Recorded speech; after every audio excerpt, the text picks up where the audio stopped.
नाशिकमध्ये वसंत गीतेंच्या कार्यालयावर पोलिसांचा बंदोबस्त वाढवलेला आहे। अतिक्रमण विभागाकडून पुन्हा कारवाईची तयारी सुरू झाली आहे।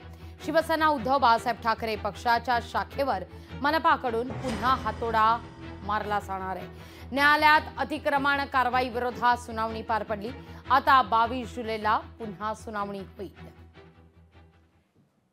15-20 दिवसापूर्वी कार्यालय तोडलं ना, तिथे शिवसेना प्रमुख बाळासाहेब ठाकरे यांचा फोटो असलेला, महाराष्ट्राच्या नकाशावर फोटो असलेला तो बोर्ड उतरवला।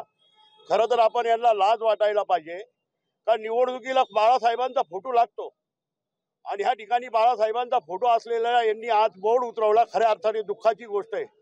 पण जरी यांनी आज इथून जरी वसंत गीते यांचं कार्यालय जरी काढलं असेल तर वसंत गीते यांची लोकप्रियता कमी होणार नाही आणि ती लोकप्रियता येता विधानसभेच्या निवडणुकीत वसंत गीते यांची काय लोकप्रियता ही संपूर्ण नाशिककर जनता दाखवल्याशिवाय राहणार नाही।